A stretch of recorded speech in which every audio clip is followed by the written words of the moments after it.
The U.S. is too weak on Russia in the wake of Mueller's report, according to a Time article written by former NATO commander James Stavridis. He suggests that Washington go beyond sanctions to target Russian civilians and even President Putin himself. RT reports the opposite. The editorial page by the retired Navy admiral cum private equity firm executive argues that unspecified Russians have engaged in a direct attack on the heart of our democratic system. To make matters worse, Washington has done precious little about it, responding with only a few symbolic gestures. Those few symbolic gestures admittedly include 2018's retaliatory sanctions against numerous political and military figures accused of meddling in the 2016 presidential elections, and pending sanctions which would target key industries in Russia's economy. Stavridis believes, however, that even if the new measures are put in place, it would not be enough to deter Russia from attempting to interfere in the 2020 elections. While we could potentially chalk up his enmity toward Russian sports teams as motivated by competition anxiety,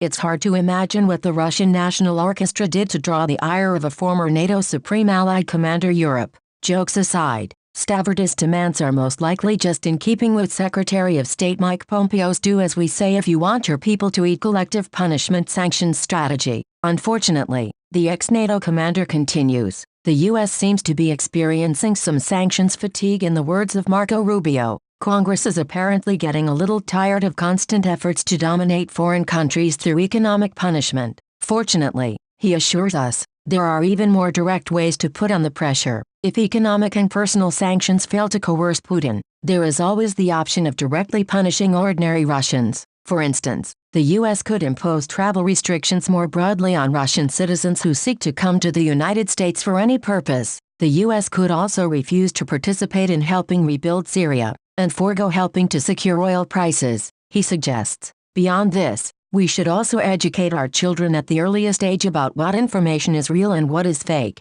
especially in digital settings, the retired admiral adds. Rather chillingly, puzzlingly, Stavridis never mentions what was actually revealed in the Mueller report that warrants such a dramatic response in the first place. In fact, he even calls for further investigation in order to understand in more detail exactly how cyber and social networks were used and within the Russian chain of command ordered the attacks, as well as whether or not any further actions were in the works. But it may just be that these kind of details are not important if your target is the Russians as a whole rather than the people even suspected of taking part in the ever-elusive Russia meddling.